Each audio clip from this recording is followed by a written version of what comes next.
On a freezing November night at Edwards Air Force Base in California, a 52-year-old janitor named Marcus Wright was mopping the floor of Hangar 7 when a full-bird colonel walked in and changed his life forever. To Colonel James Harrington and the 15 officers standing behind him, Marcus was invisible, just another maintenance worker in coveralls, someone who emptied trash cans and cleaned toilets.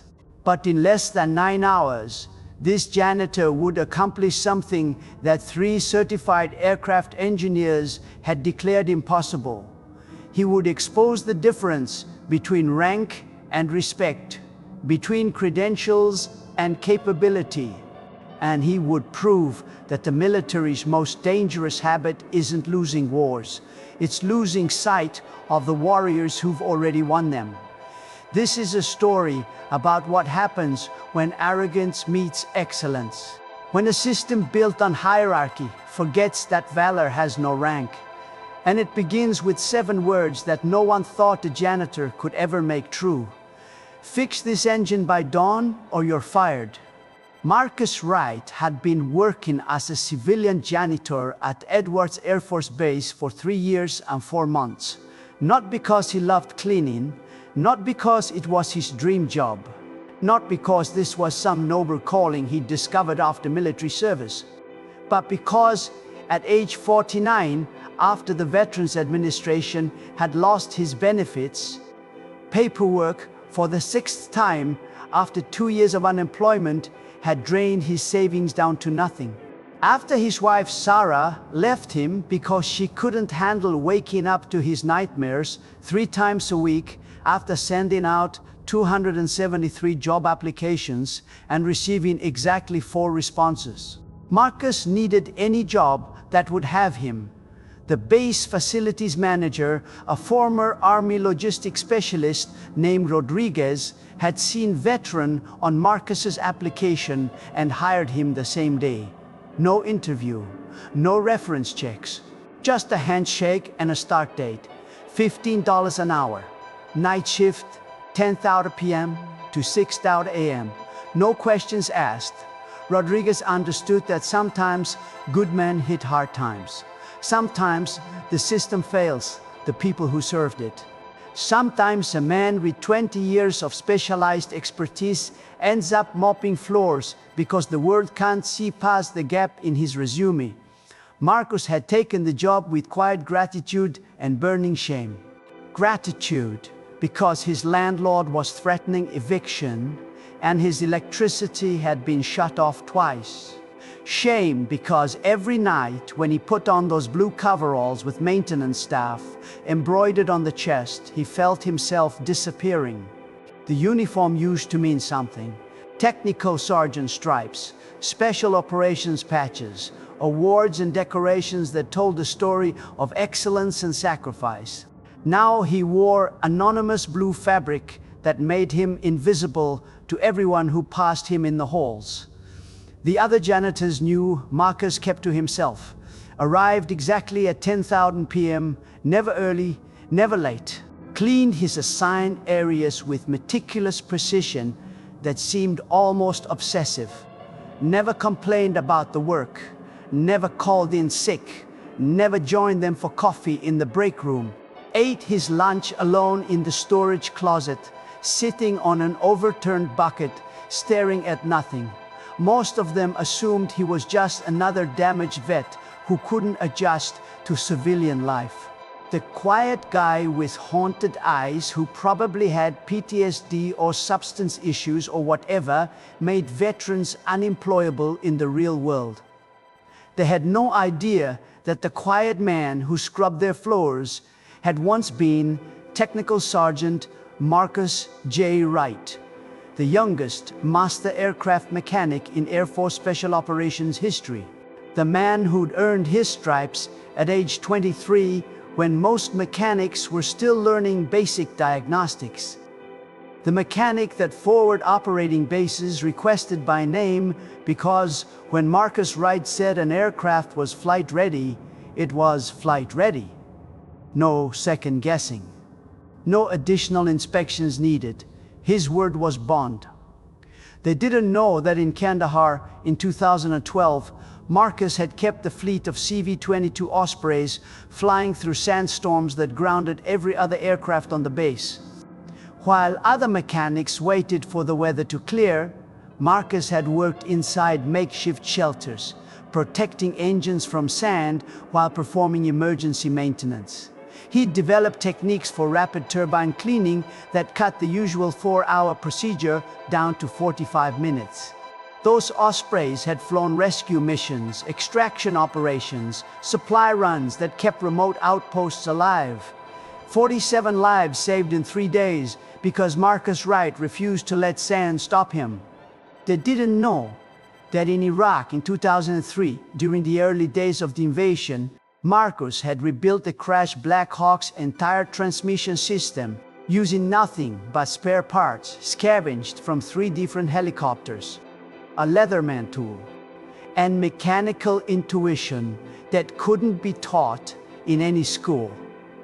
The helicopter had gone down in contested territory. 4 crew members pinned inside, enemy forces closing in. The rescue team said they needed heavy equipment to extract the personnel. Marcus said he needed 3 hours to make the bird flyable again. He'd done it in 2 hours and 40 minutes. That helicopter had lifted off under its own power with all 4 crew members aboard 30 seconds before enemy fighters reached the crash site. The pilot later said it was the most beautiful sound he'd ever heard. That rebuilt transmission spinning up, proving that impossible was just a word people used when they gave up too quickly. They didn't know about Qatar, where Marcus had diagnosed an intermittent turbine vibration that 3 other mechanics had declared within acceptable parameters. Marcus knew better. He could feel it in the engine's rhythm, hear it in the subtle frequency changes during power transitions. He'd grounded the aircraft over the objections of the mission commander, disassembled the entire power plant, and found a hairline fracture in a turbine disc that would have failed catastrophically within the next 50 flight hours. That failure would have killed 6 people and destroyed a $20 million aircraft. They didn't know he had a Medal of Commendation for keeping an entire airfield operational during a Taliban offensive. 2 Air Force Achievement Medals for technical innovations that improved fleet reliability. A Purple Heart from the time a mortar attack hit the maintenance facility while he was inside. An engine intake and shrapnel tore through his left shoulder. Marcus had finished the inspection with 1 working arm before letting the medics treat him. Marcus had stopped telling people about his service after the 10th time someone thanked him for it but didn't hire him. After the 100th time, someone said, "Thank you for your service," while walking past him on the street like he didn't exist. After the interview, where the HR manager had looked at his 20 years of aircraft maintenance experience and said, "But do you have civilian certifications? We really need someone with current industry credentials." Current industry credentials. As if keeping combat aircraft flying in war zones was somehow less valid than an FAA certificate earned in a climate-controlled classroom. As if diagnosing engine failures under mortar fire was somehow less impressive than passing a standardized test. The uniform had made him visible. Civilian clothes made him a ghost. Colonel James Harrington was everything Marcus used to despise about the officer class. 58 years old, career desk pilot who'd logged more hours in Pentagon meetings than in actual cockpits. His service record looked impressive on paper. 34 years in the Air Force, multiple assignments at major commands, 2 master's degrees, strategic planning certifications. But pilots knew. They talked. Harrington had washed out of fighter training twice before settling into transport aircraft, where he'd flown a desk more than a plane. He'd made colonel not through combat effectiveness or tactical brilliance, but through political maneuvering perfected over decades. He knew which generals to flatter, which senators to cultivate for their committees, which defense contractors to approve for contracts that would later offer him consulting positions. He'd learned that success in the modern military wasn't about how well you led troops or accomplished missions. It was about managing perceptions, controlling narratives, and ensuring that failures always landed on someone else.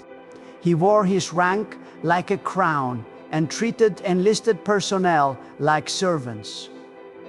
To Harrington, the military had two classes of human beings: officers who mattered and everyone else who existed to make officers look good. He'd never eaten in an enlisted dining facility, never attended a squadron barbecue, never learned the names of the crew chiefs who maintained his aircraft or the loadmasters who flew his missions. They were background scenery, interchangeable parts in a machine that existed to advance Colonel James Harrington's career. On this particular Tuesday night, Harrington had a problem that threatened everything he'd spent 34 years building. An experimental F-35 engine was scheduled for a critical test flight in 14 hours. Not just any test flight. This was the demonstration that would be observed by a congressional delegation led by Senator Patricia Morrison, who chaired the Armed Services Committee and controlled the funding authorization for the entire next-generation fighter program. $12 billion of defense appropriations rode on this single demonstration. $12 billion that would either flow to the F-35 program or get diverted to a competing system that didn't have Harrington's fingerprints all over it. Harrington had positioned himself as the key liaison between Lockheed Martin and the Air Force testing program. He'd cultivated relationships with the contractor executives. He'd ensured that his name appeared on every briefing, every progress report, every success story. When the program succeeded, and it would succeed, because Harrington didn't allow failure, he would be the obvious choice for Brigadier General. That promotion came with a bigger office, more authority, and most importantly, better post-retirement opportunities with the very contractors he was currently overseeing. But 3 hours ago, during routine pre-flight inspection, the engine had suffered a catastrophic turbine failure.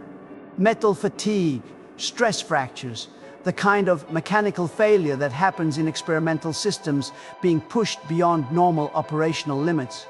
The 3 civilian contractors who maintained the experimental aircraft, each making 6-figure salaries, each with decades of experience and walls covered with certificates, had examined the damage and delivered their verdict with apologetic certainty. The repair required specialized parts from Lockheed Martin's facility in Fort Worth. Minimum turnaround time, 72 hours. Harrington had screamed at them for 20 minutes. Didn't they understand what was at stake? Couldn't they improvise? Weren't they supposed to be experts?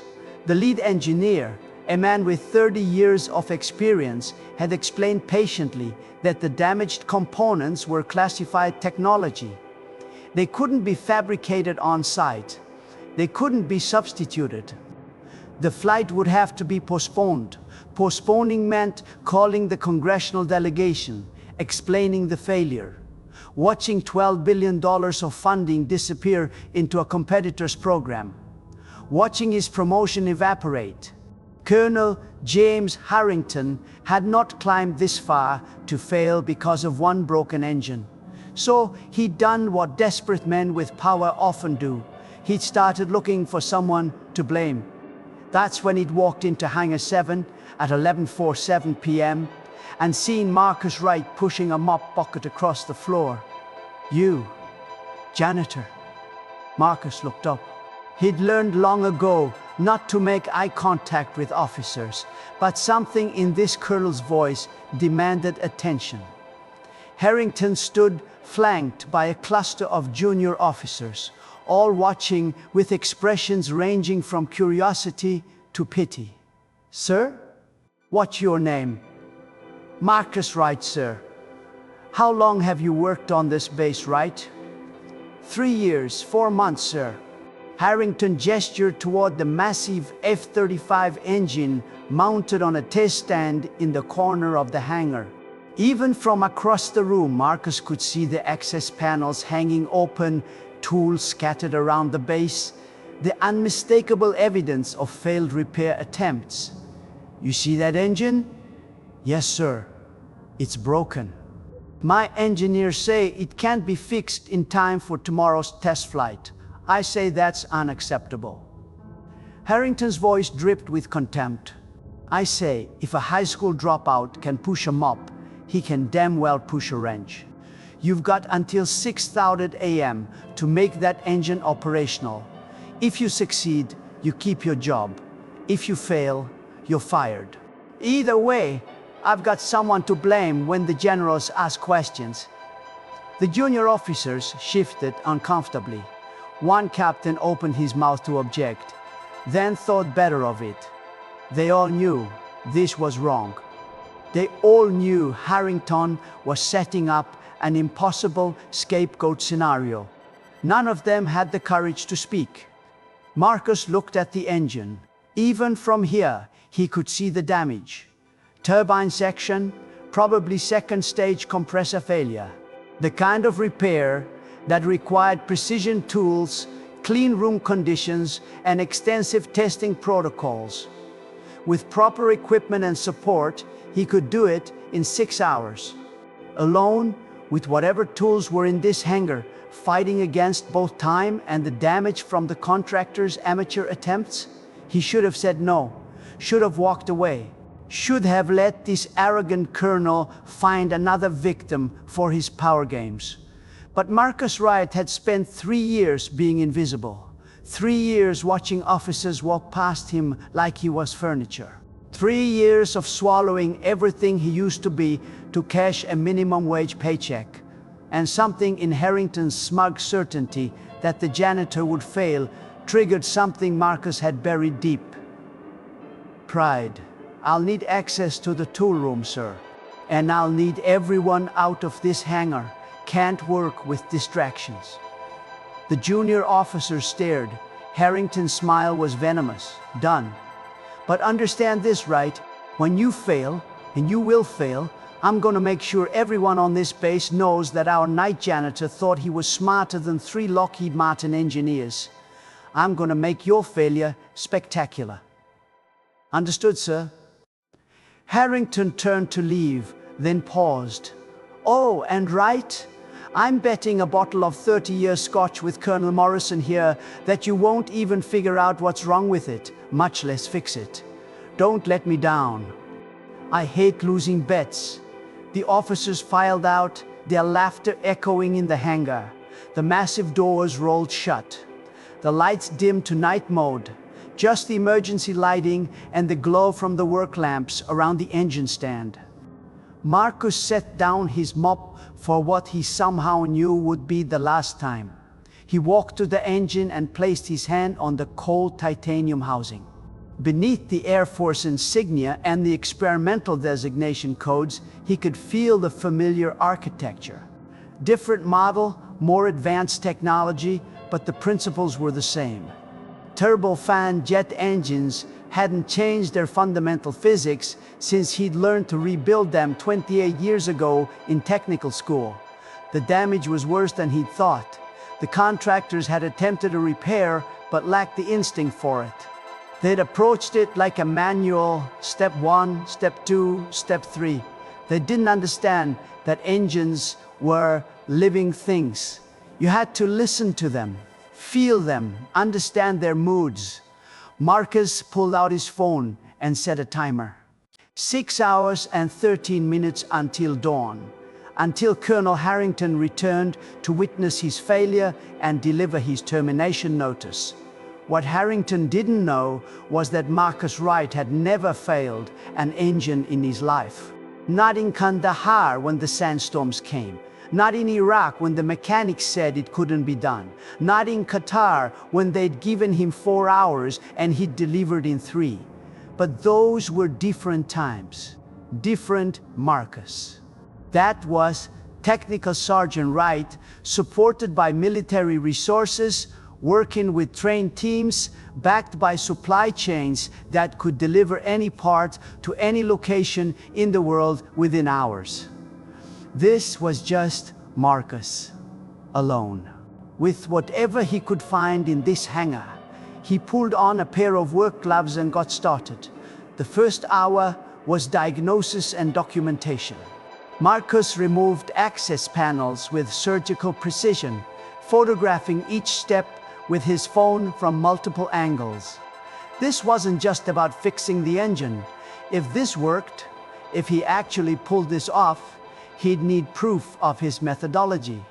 Documentation that showed this wasn't luck or accident, but deliberate technical expertise applied with precision. The contractors had been right about the second stage compressor. 3 blades had fractured, probably from foreign object ingestion during the last test run. But they'd missed the secondary damage, and that oversight revealed why book knowledge without instinct leads to incomplete diagnosis. The fractures had sent debris downstream into the combustion chamber, scarring the liner with dozens of impact marks and damaging multiple fuel nozzles. Some of the nozzles were completely blocked. Others were deformed, which would create uneven fuel distribution and hotspots that could lead to catastrophic failure. A proper repair by proper procedure required replacing the entire compressor section and combustion chamber assembly. Minimum cost, $4 million in specialized components. Minimum time with proper parts, qualified technicians, and standard procedures, 48 hours in a clean room facility. Marcus had neither $4 million, nor 48 hours, nor a clean room. What he did have was creativity, born from necessity, experience born from combat, and confidence born from having succeeded when failure meant people died. What he did have was 20 years of learning that proper procedure was what you followed when you had unlimited time and resources. And making it work was what you did when real lives depended on real solutions delivered on impossible timelines. In Afghanistan, Marcus had learned that supply chains were theoretical constructs and problems were brutally immediate. You learned to improvise, or you watched missions fail. To see solutions that existed outside the technical manuals because manual writers never anticipated combat conditions. To understand that regulations were written by people who'd never had to choose between doing it right according to the book or doing it effectively enough to keep people alive. He spent the second hour gathering materials from across the facility. The tool room was extensive. Edwards was a test facility and research center, which meant they stocked equipment for emergencies and experiments. Marcus found a portable, clean air tent originally purchased for precision electronics work. A jeweler's lathe that maintenance used for fabricating custom fittings for research installations. A box of supposedly damaged turbine blades marked scrap catalog and dispose. Rejected components that accounting said had to be documented before disposal. A partially disassembled training engine in the back storage area that nobody had touched in months. By hour 3, Marcus had transformed a corner of the hangar into a makeshift precision workspace. The portable tent surrounded the engine stand, its filtered air system humming softly and creating the positive pressure environment needed to keep contaminants away from exposed engine internals. Inside, he worked under LED lamps that he'd repositioned for maximum visibility, creating shadowless illumination across the work area. His phone played soft jazz from a playlist he'd created 15 years ago in Qatar, an old habit from his military days. The music helped him focus, helped him enter that mental state where his hands moved with precision, and his mind calculated tolerances automatically. The fractured compressor blades came out carefully, each one catalogued and photographed. Marcus studied them under magnification, analyzing the failure patterns. Stress fractures, not manufacturing defects. That was good. It meant the problem was isolated, not systemic. From the scrap box, he selected 3 blades that had been rejected for minor cosmetic imperfections. Under military specifications, a turbine blade with surface scratches was unacceptable. But Marcus knew that surface imperfections meant nothing if the internal structure was sound. He tested each blade using a technique he'd learned from a master sergeant in Qatar. Tap it with a wrench and listen to the frequency. A cracked blade sounded dead. A sound blade rang like a bell. All 3 rang true. Our 4 was fabrication. The blades didn't fit exactly. They were from an older engine model with slightly different mounting specifications. Marcus used the jeweler's lathe to modify the root attachments, measuring to tolerances of 10,000ths of an inch. His hands remembered the work even though his mind had tried to forget. The muscle memory of 20 years of military service doesn't disappear just because you're wearing different clothes. The damaged combustion chamber liner was trickier. He couldn't replace it, but he could repair it using a technique that wasn't in any manual because it relied on judgment rather than procedure. Marcus cleaned the scarred interior with progressively finer abrasives, then used a specialized high-temperature ceramic compound to fill the deepest damage. The compound was technically for exhaust system repairs, not combustion chambers. But Marcus knew the temperature ratings, knew the material properties, knew it would hold. By hour 5, he was reassembling. Each component fitted precisely into place. The modified turbine blades seated perfectly. The tolerance adjustments had been exact. The repaired combustion chamber passed his visual inspection.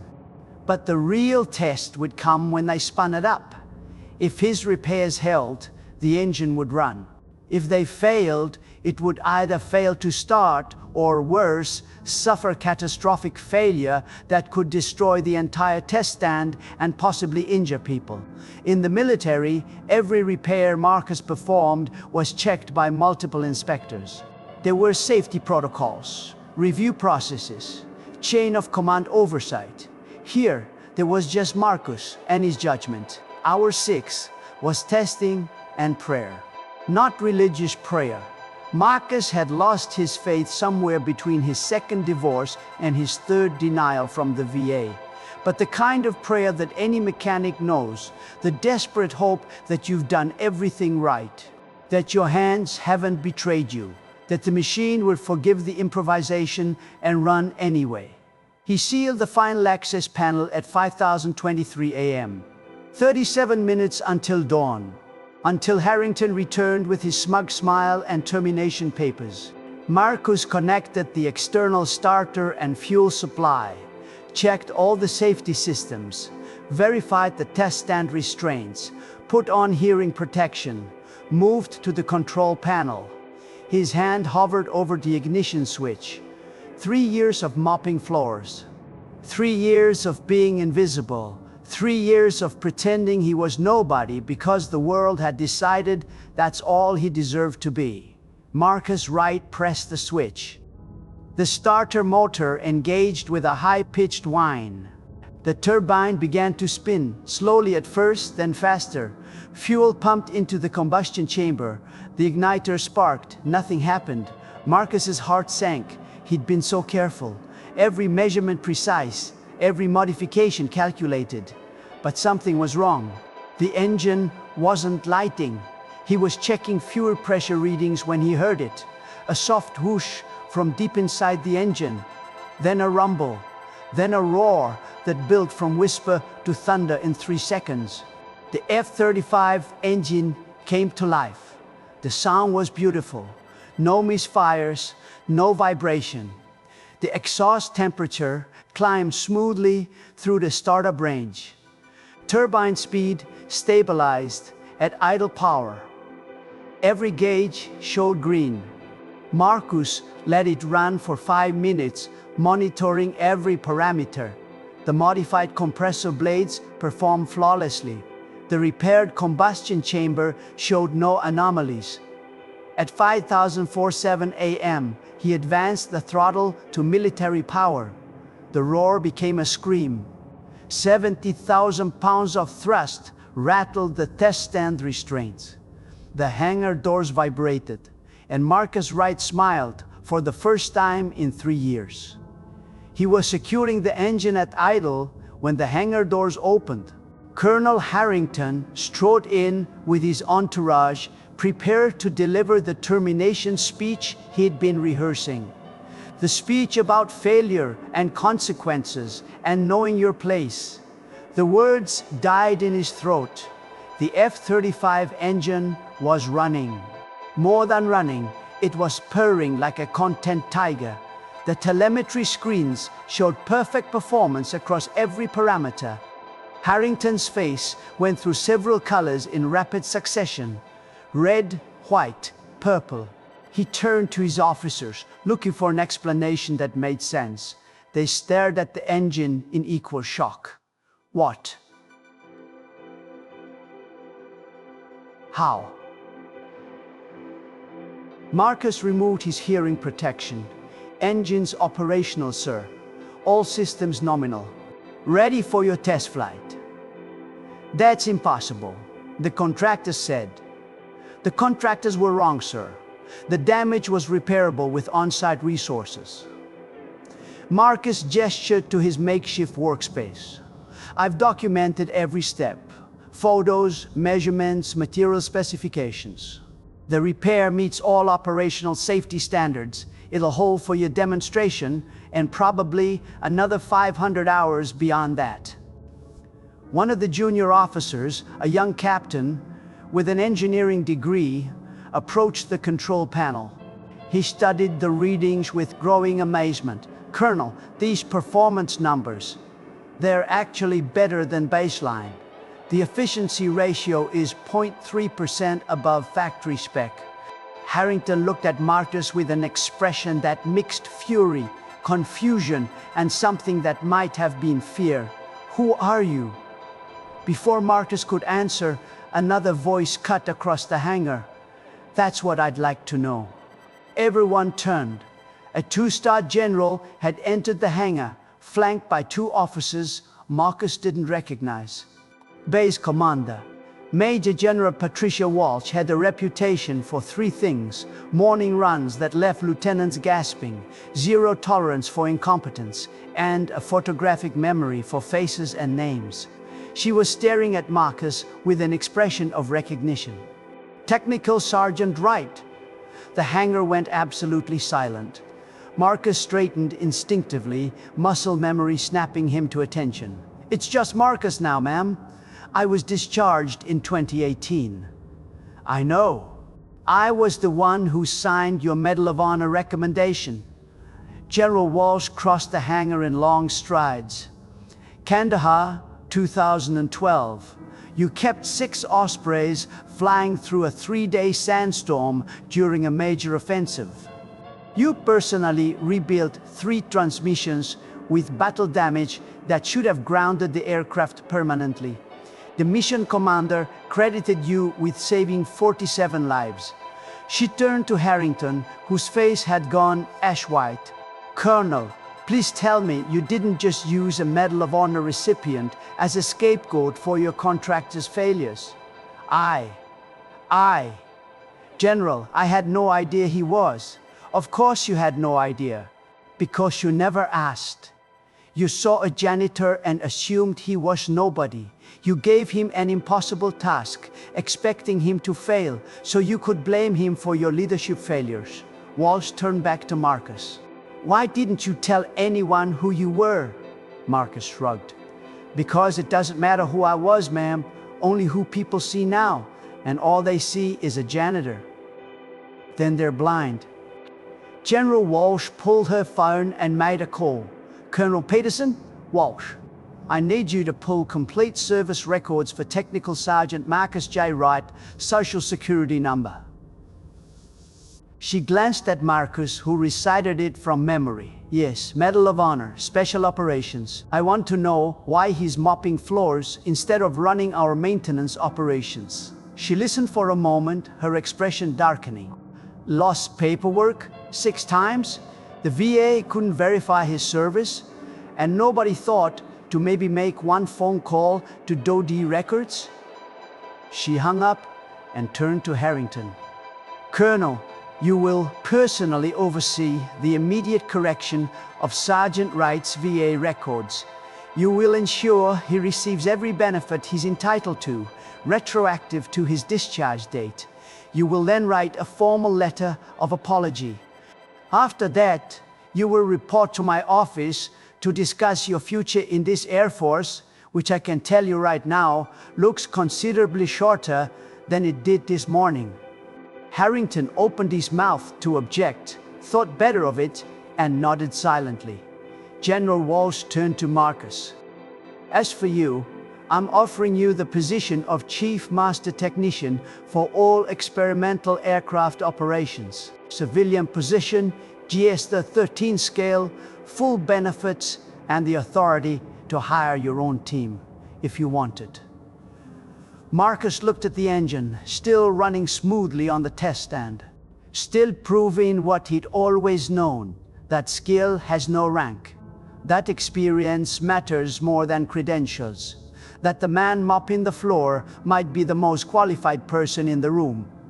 With respect, ma'am, I appreciate the offer, but I'll take something else if it's available. Name it. I want to run a program teaching basic maintenance skills to transitioning veterans. Give them marketable credentials so they don't end up like me, qualified for everything, hired for nothing.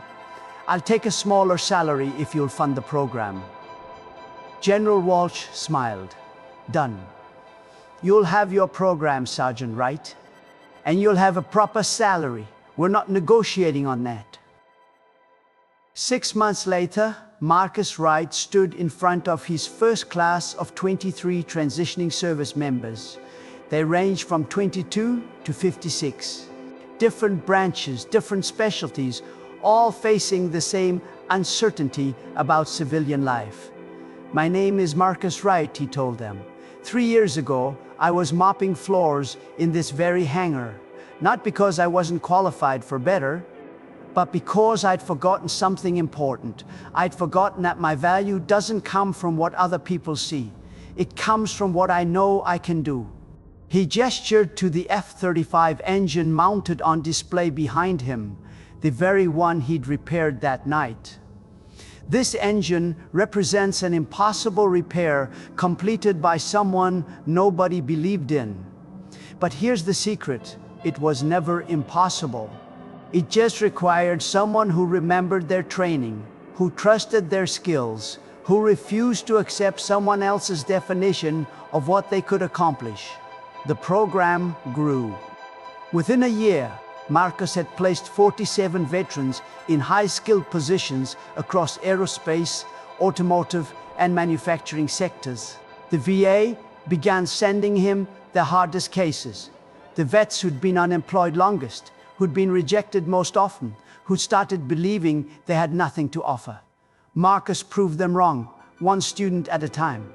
Colonel Harrington was reassigned to a logistics position in Alaska. His promotion to Brigadier General was permanently denied. The official record cited failure of leadership and poor judgment in personnel matters. Unofficially, everyone knew he'd bet against the wrong janitor. The story spread through military circles, then wider. News outlets picked it up. Janitor saves multi-billion-dollar program. Veterans organizations featured Marcus in their magazines. He was invited to speak at conferences about veteran employment and the value of skilled trades. Marcus declined most of the attention. He preferred the work.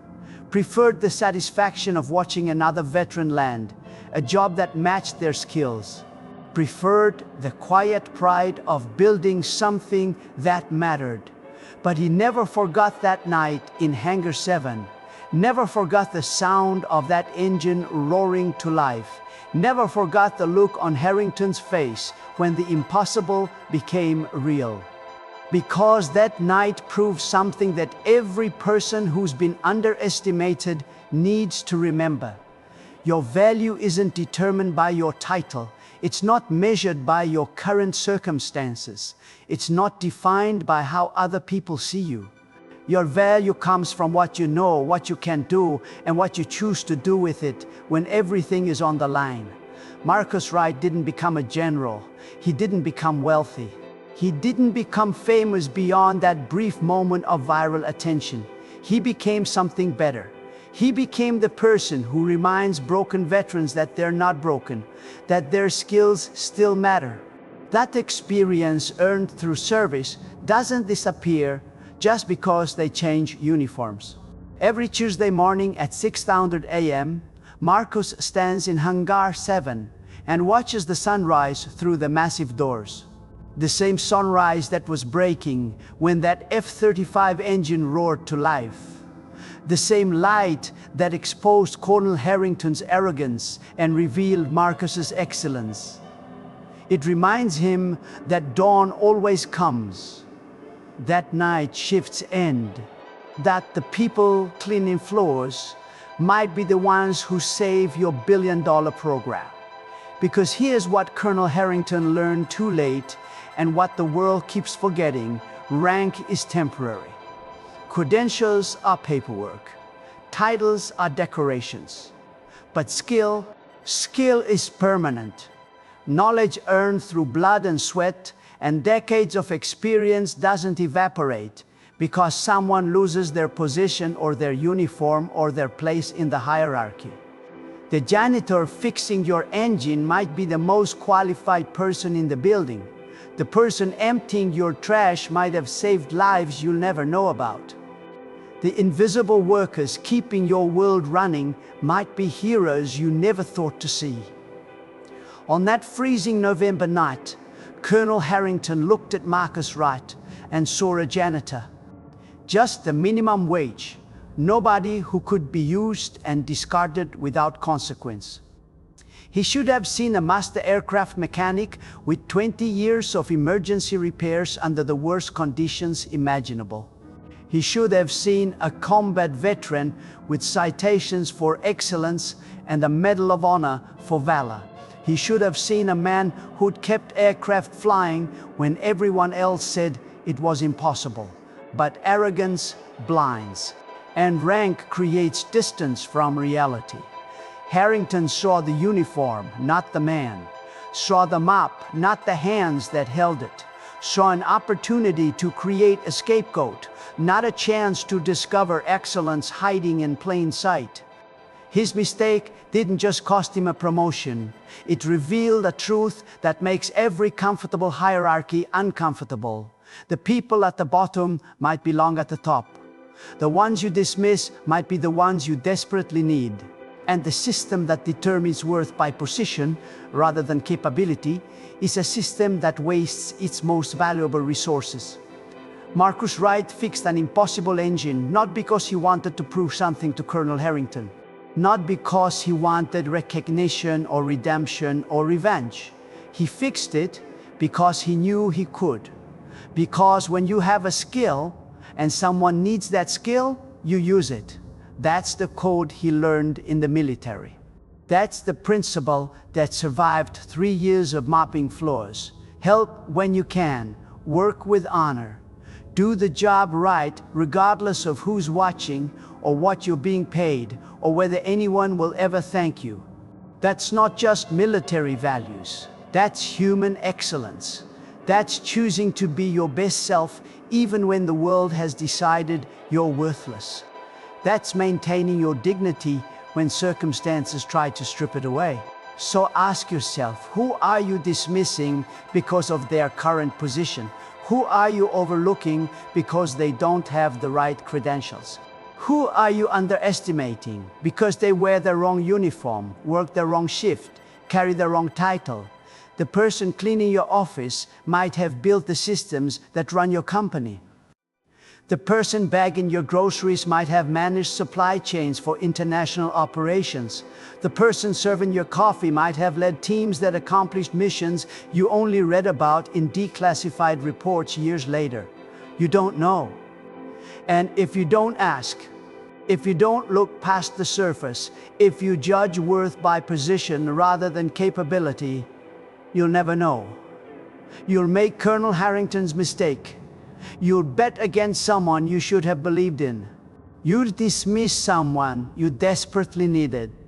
Choose differently. Choose to see people, not positions.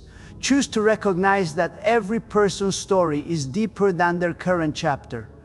Choose to remember that circumstances explain where someone is, not who they are.